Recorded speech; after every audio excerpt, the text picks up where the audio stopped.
Bismillahirrahmanirrahim. Assalamualaikum warahmatullahi wabarakatuh. Waalaikumsalam warahmatullahi wabarakatuh. Apa kabar hari ini? Sehat? Alhamdulillah, Allah masih sempat memberikan kesehatan sehingga bisa kita bisa belajar bertemu kembali pada hari ini ya.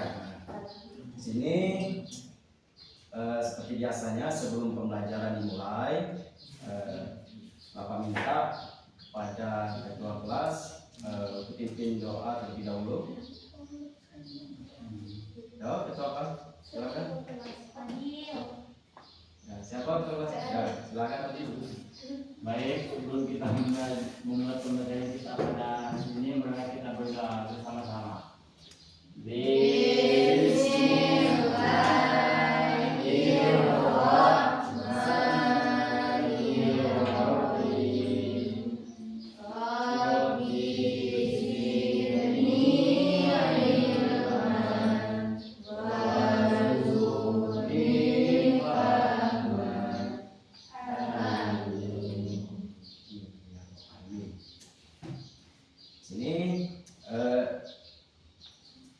Sudah membaca doa, kita langsung absen terlebih dahulu ya. Oke, kita absen terlebih dahulu, Bapak absen nama-nama. Apakah ada yang tidak masuk pada hari ini? Masuk semua, Pak. Masuk semua ya, alhamdulillah. Nah, di sini Bapak absen dulu ya. Iya, Pak. Rama Kurniadi. Subeki Jaga Dinata. Hadir Gus. Hadir. Reza Sapitri. Hadir, Ustaz. Sherly Wahyuni. Hadir, Ustaz. Santi Rawita. Hadir. Alhamdulillah. Hadir semua ya. Hadir, Pak. Alhamdulillah. Kalau sudah hadir semua, bisa ketemu kembali pada kesempatan pada kali ini. Bapak bisa masuk. Kemarin tidak bisa masuk karena ada dinas luar ya. Kemarin tugasnya sudah di luar ya. Yang Bapak berikan minggu kemarin. Yang mana itu? Yang mana ya, Pak? Bapak baru ini, Pak. Oh, nggak tahu ya? Nggak tahu, Pak. Salah Bapak ya, baru kirim tadi pagi Pak. Bapak gini Pak. Baik, di sini materi yang kita bahas pada hari ini, apakah yang mau dibahas pada hari ini? Belum, Pak. Belum ya, belum. Maka dari itu, kalau belum, kita bahas di sini materi pada kali ini, pertemuan kali ini yaitu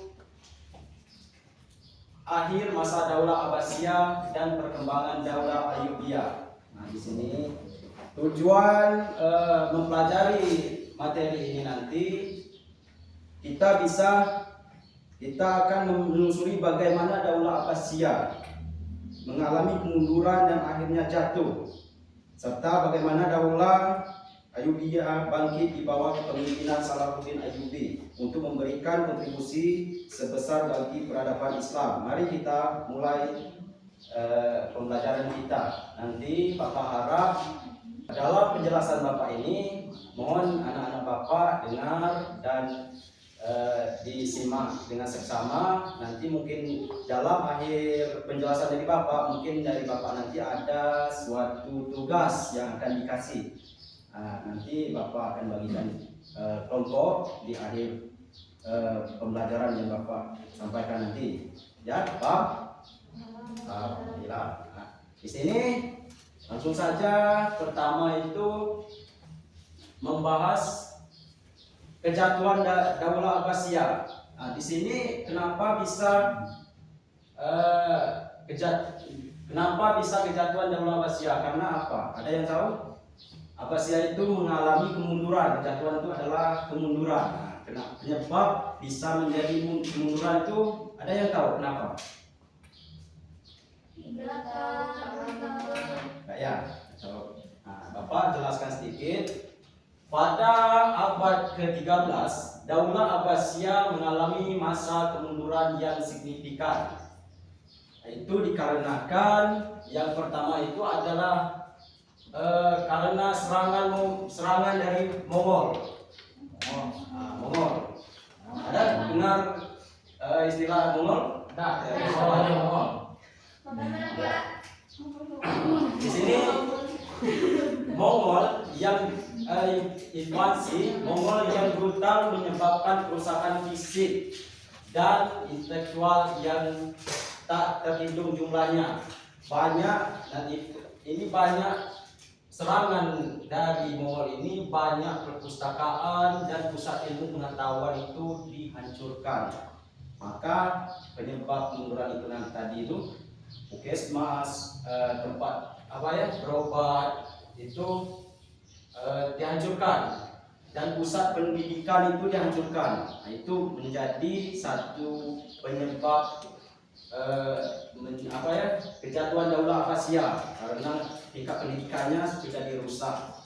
Dan selanjutnya itu adalah perpecahan politik.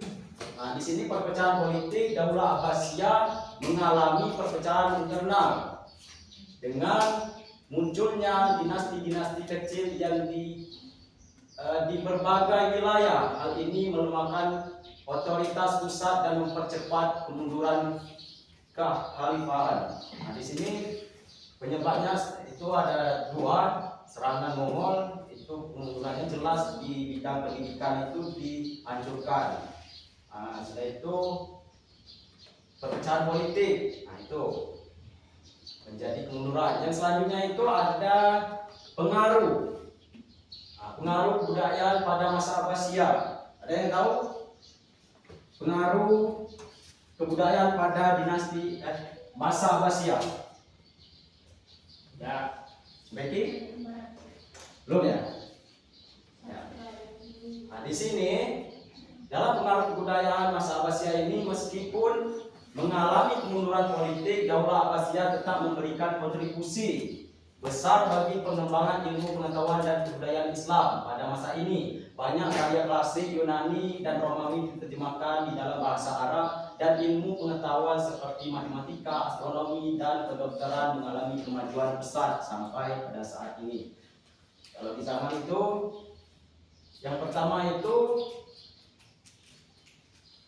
pengembangan ilmu pengetahuan. Nah, di segi pengembangan ilmu pengetahuan ini yang disebutkan tadi, matematika, astronomi, kedokteran, dan filsafat mengalami kemajuan pesat pada masa Daulah Abbasiyah pada saat itu kan. Selanjutnya ada di segi arsitektur, Islam mencapai puncak kejayaan dalam pembangunan masjid dan istana yang megah. Yang selanjutnya itu sastra dan seni. Pada saat itu sastra dan seni itu digunakan pada masyarakat itu kan, berkembang pesat dengan munculnya penyair dan seniman terkenal. Selanjutnya itu ada yang tahu gambar apa ini, toko? Kenapa bisa disebut Batman? Ini adalah suatu tokoh atau pendiri Daulah Ayyubiyah. Namanya itu siapa yang tahu? Namanya ini. Disebutkan kurang lebih namanya itu Salahuddin Al-Ayyubi.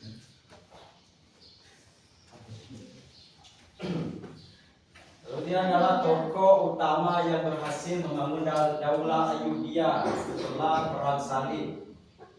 Ia adalah seorang pemimpin militer dan politik yang cakap serta seorang tokoh agama yang soleh. Salahuddin berhasil menyatukan umat Islam dan membebaskan Yerusalem dari kekuasaan Salib.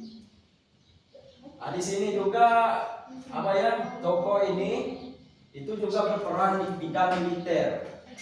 Di bidang militer ini Salahuddin adalah seorang ahli dalam strategi militer yang berhasil memenangkan banyak pertempuran melawan pasukan Salib. Setelah itu di bidang politik. Di sini juga terkenal bidang politik untuk kontribusi untuk pembangunan. Salahuddin adalah seorang politisi yang bijaksana. Ia sudah terkenal bijaksana. Berhasil menjalin hubungan baik dengan berbagai kelompok dari dinasti di wilayah Islam. Selanjutnya itu ada Persatuan Umat Islam. Persatuan Umat Islam ini Salah satu tujuan utama Salahuddin Al-Ayyubi adalah untuk menyatukan umat Islam. Dia berusaha untuk mengatasi perbedaan antara Sunni dan Syiah dan mengajak semua umat Islam untuk bersatu melawan musuh-musuh bersama. Salahuddin berhasil menciptakan suasana persaudaraan dan toleransi di wilayah dikuasainya. Tujuannya itu yang pertama itu adalah mengatasi perbedaan. Di sini dalam mengatasi perbedaan ini mungkin mengatasi atau mencegah ada perselisihan di pada saat itu. Salahuddin berusaha untuk mengatasi perbedaan antara Sunni dan Syiah. Sudah itu yang selanjutnya itu ada membangun persaudaraan. Saudaraan Salahuddin juga mengajak semua umat Islam untuk bersatu melawan musuh bersama-sama. Yang ketiga itu menciptakan toleransi. Beliau menciptakan toleransi. Salahuddin berhasil menciptakan suasana persaudaraan dan toleransi di wilayah yang dikuasainya. Selanjutnya di sini ada perang salib dan pembebasan Yerusalem. Perang salib adalah salah satu peristiwa penting dalam sejarah Daulah Ayyubiyah. Salahuddin Ayyubi berhasil memimpin pasukan Muslim untuk membebaskan Yerusalem dari kekuasaan salib. Yang pertama itu Salahuddin mengalahkan pasukan salib dalam pertempuran Hittin pada tahun 1187.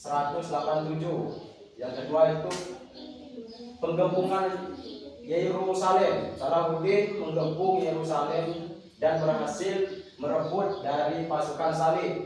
Yang ketiga itu perjanjian Ramlah. Salahuddin juga mendatangkan perjanjian Ramlah dengan Bihar yang mengakhiri perang salib ketiga. Yang selanjutnya itu ada pembangunan infrastruktur dan pendidikan Islam. Salahuddin Ayyubi sangat peduli dengan penggunaan infrastruktur dan pendidikan Islam di wilayah yang dikuasainya. Ia membangun banyak masjid, sekolah, rumah sakit, dan benteng. Salahuddin juga mendorong perkembangan ilmu pengetahuan dan kebudayaan Islam pada saat itu. Pembangunan infrastruktur dan pendidikan Islam merupakan strategi dakwah yang efektif untuk memperkuat masyarakat Islam pada saat itu. Yang pertama itu ada masjid. Masjid ini Salahuddin membangun banyak masjid di berbagai kota penting.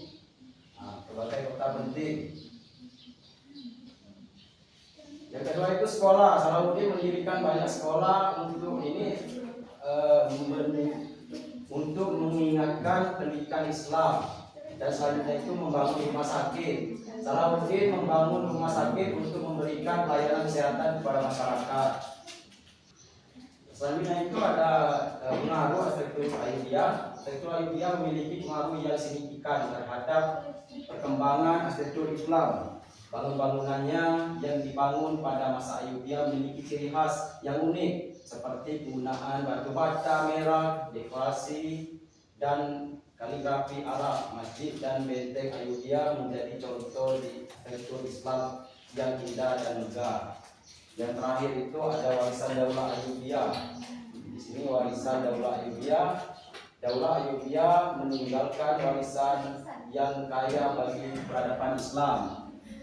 Selain kontribusi dalam bidang militer dan politik, Daulah Ayyubiyah ini juga memberikan kontribusi besar dalam bidang ilmu pengetahuan, kebudayaan, dan arsitektur. Warisan Ayyubiyah terus dirasakan hingga saat ini. Ini ada tahun berkuasa. Tahun berkuasa Daulah Ayyubiyah berkuasa selama 80 tahun. Besar wilayah kekuasaan Daulah Ayyubiyah menguasai wilayah yang luas, termasuk Mesir, Suriah, Palestina, dan sebagian Jazirah Arab. Yang itu apa ya? Terakhir itu ada pengaruh budaya Nabati. pengaruh kebudayaan Ayubia masih terasa hingga saat ini.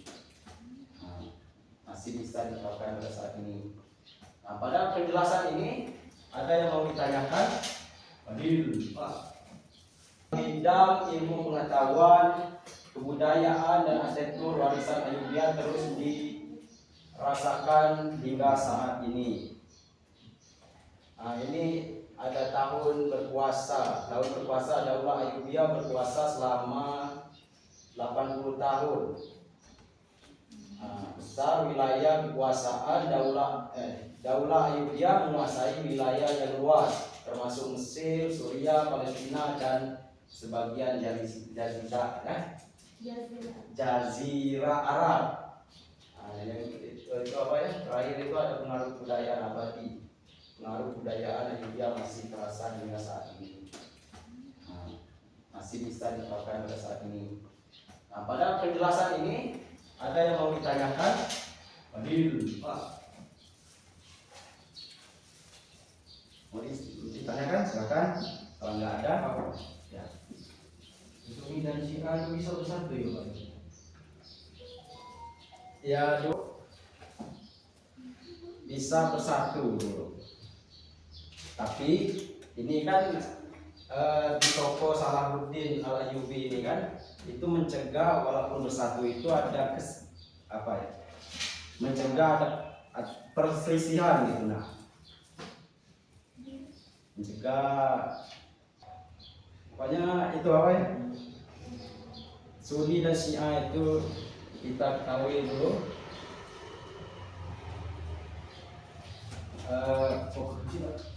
Ya, nak mana? Mau keluar, Pak? Ya, keluar. Ya, jadi.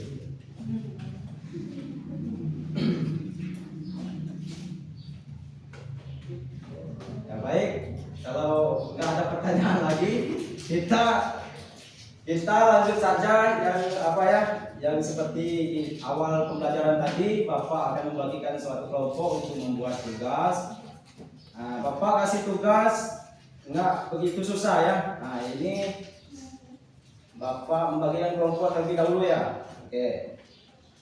Coba berhitung. Nah, kita bagikan kelompok sebanyak 3 kelompok saja ya. Nah, oke, berhitung dari sini jadi. Oke.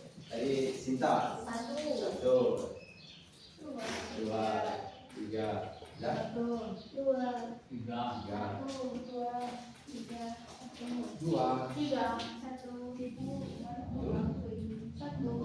Itu 2 tadi ya. Ya. Nah, sudah. Berarti 3 kelompok. Nah, di sini kelompok 1 sini, kelompok 2 sini, kelompok 3 sini. Oke. Ya. Di sini kita duduk di sini. Kelompok 2 di sini. Ya. 3. Tugas.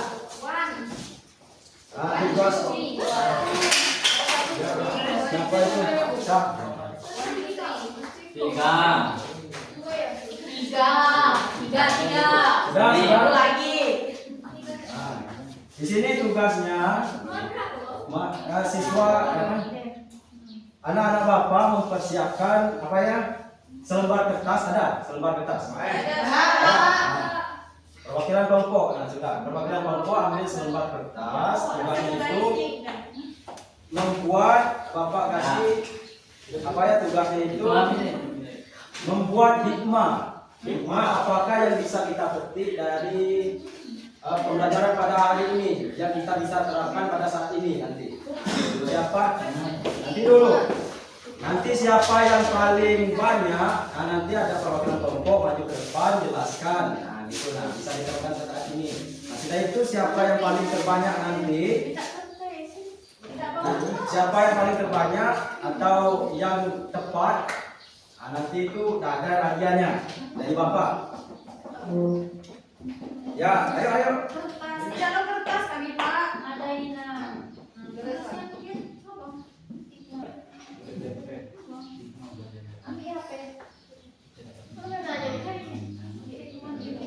Waktu nggak lama ya.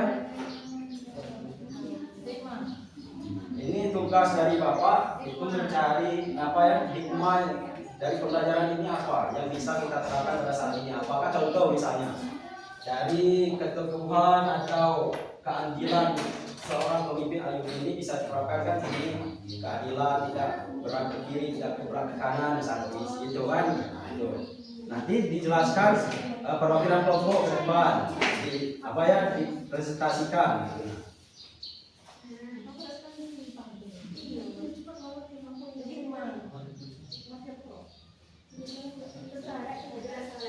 Permisi Pak. Ya. Sudah Pak.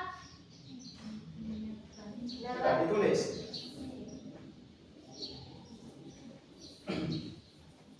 Cepat, itu apa ya, waktu Sudah Pak, kami duluan Pak.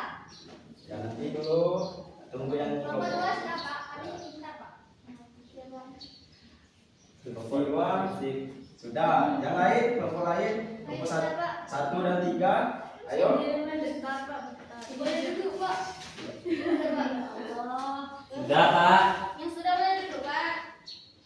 Intinya enggak sama persis ya dengan kelompok lain. Ya, Jangan sama persis, kalau ada Kami kesamaan Pak, dikit. Pak. Kami sudah Pak, kami sudah Pak. Kami duluan Pak. Ya, siapa yang sudah Sudah, duluan Pak. lagi? Kami Ya, Pak. silakan. Silakan duduk kembali. Kelompok Tiga, satu. Pak. Tiga. Duduk per kelompok, duduk per kelompok. Nah, nanti maju satu perwakilan saja. Saya Pak, kami mau kedua Pak. Duluan. Tunggu, tunggu. Oke. Kelompok lain duduk dulu, dengarkan. Nanti kalau mungkin ada pertanyaan ya. Kamu masih dari kelompok. Nah, kelompok duduknya. Ya, maju kelompok yang pertama tadi. Yang pertama. Pertama selesai. Baik, kami dari saya perwakilan dari kelompok dua akan menyampaikan hikmah dari pembelajaran akhir masa Daulah Abbasiyah dan perkembangan Daulah Ayyubiyah. Hikmahnya yang pertama itu adalah pentingnya pendidikan dan ilmu pengetahuan baik Daulah Abbasiyah maupun Ayyubiyah. Kemudian yang kedua itu toleransi dan pluralisme. Kedua dinasti menunjukkan sikap toleransi terhadap berbagai mazhab dan budaya, menciptakan masyarakat yang harmonis. Yang ketiga itu inovasi dalam bidang kesehatan dan ekonomi. Kemajuan dalam bidang medis dan ekonomi menunjukkan bahwa peradaban Islam tidak hanya unggul dalam bidang pengetahuan, tetapi juga dalam aspek kesejahteraan sosial dan ekonomi. Sudah Pak? Sebentar, Bapak tanya. Tiga kan? Bapak tanya sedikit. Itu tadi kan dalam waktu masyarakat itu. Kalau kita terapkan pada saat ini, misalnya contohnya seperti apa misalnya? Kalau bidang apa misalnya? Bidang pendidikan. Bidang ekonomi tadi menunjukkan Kalau kita terapkan. ya, menunjukkan bahwa peradaban Islam tidak hanya unggul dalam pengetahuan, tapi juga dalam bidang ekonomi, Pak. Apa yang tadi bisa Ya. diterapkan? Ya. Ya, oke. Bagus. Diatur dulu. Wah. Nah, selanjutnya siapa? Maju perwakilan kelompok.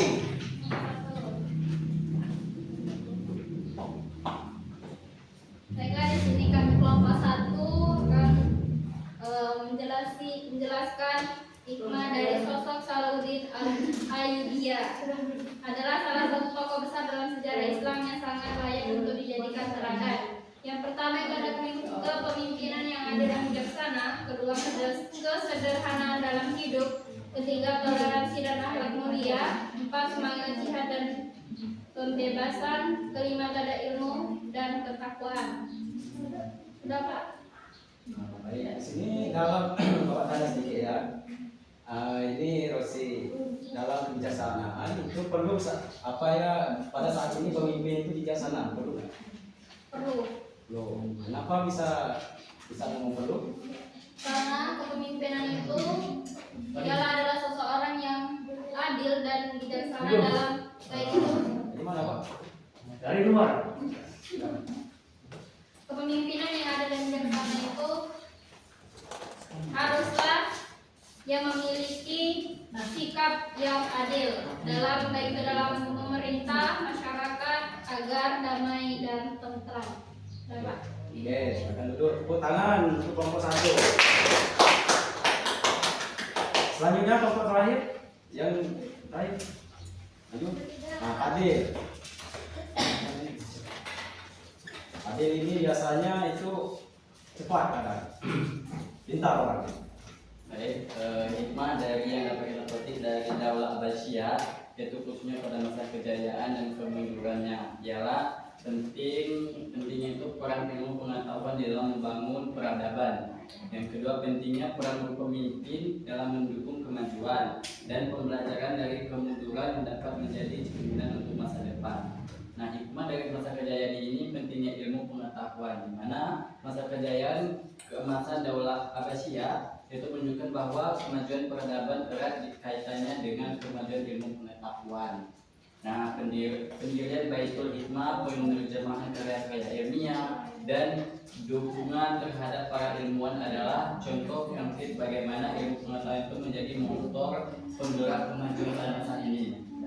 Yang kedua itu peran pemimpin, di mana peran pemimpin ini yaitu khalifah seperti Al-Ma'mun dan Harun al-Rashid, yaitu sangat berperan di dalam mendukung kemajuan ilmu pengetahuan, kebijaksanaan mereka seperti pendirian lembaga pendidikan dan hubungan terhadap penerjemahan. Nah, telah memberikan dampak besar terhadap perkembangan peradaban Islam pada masa ini. Nah, selanjutnya itu ada menjelajahi berbagai bidang ilmu. Daulah Abbasiyah ini juga memberikan pembelajaran tentang pentingnya meneliti dan mengembangkan berbagai bidang ilmu seperti matematika, astronomi, kedokteran, dan filsafat. Yang terakhir yaitu pentingnya pemeliharaan dan pelestarian, di mana Baitul Hikmah bukan hanya pusat pembelajaran, tetapi juga perpustakaan yang melestarikan pengetahuan. Ini menjadi pembelajaran penting tentang pentingnya menjaga warisan budaya dan pengetahuan. Ini itu Pak. Ya, baik. Bagus penjelasan Fadil. Oke, tepuk tangan untuk kelompok. Oke. Di sini apa ya? Tugas-tugas yang dikasih Bapak pada kali ini atau kelompok itu sangat bagus semua, dan juga hikmah-hikmahnya yang telah dipetik oleh anak-anak Bapak itu masih banyak, atau bukan masih banyak sih, banyak memerlukan apa hikmahnya bisa diterapkan pada saat ini. Itu perlu misalnya di segi pendidikan, apa kesehatan tadi, atau pemimpin yang bijaksana, pemimpin yang adil itu masih digunakan pada saat ini. Nah, itu nah. Tapi kalau ada yang bertanya misalnya, kenapa pemimpin atau itu berbeda dengan dahulu misalnya, itu mungkin karena perubahan zaman, perubahan modern ini sangat menggeser apa ya, aturan-aturan pemimpinan atau kebijaksanaan dalam anti pemimpin misalnya itu. Oke, tepuk tangan sekali lagi untuk kita semua. Nah, untuk hadiahnya perwakilan kelompok maju ya, Bapak panggil. Belum, Bapak panggil. Nanti tadi kan Bapak pilih yang siapa yang paling apa ya, bukan paling apa, pokoknya bagus semua penjelasan dari anak-anak Bapak tadi, bagus semua. Nah, ini untuk apa ya, Bapak ada reward dikit. Untuk apa ya, untuk apa ya, motivasi untuk anak-anak supaya rajin terus belajarnya, bisa tidak bosan-bosan untuk belajar, dan tidak ada yang telat lagi. Tadi ada yang telat kan. Nah, itulah. Nah, di sini yang pertama jelas tuh bukan apa ya, yang pertama kita dengar semua tadi, kita yang jelas pertama kelompok siapa tadi? Dua. Tiga. Kelompok tiga. Enggak, yang Bapak panggil dulu ya. Yang paling itu tadi ya. Yang paling bagus Gita. Tiga Gita. Wow. Pocong tadi. Kelompoknya apa tuh? Kelompoknya. Tiga. Perwakilan kelompok yang Fadil. Wah, saya maju ini paling bagus. Anak Pak. Tuh. Nah, kalau bilang sama kelompoknya, Bocor umroh, Bocor. yang selanjutnya tadi ada Kelompok satu. Kelompok Gita, Pak. Regita. Rosi. Ya. Itu. Untuk apa ya, suatu apresiasi untuk aktifan. Ya. Terima kasih. Oke. Ajar. Ya. Kalau kelompok. Ya, satu. Oke. Udah ini. Yang harus belajar ya kan?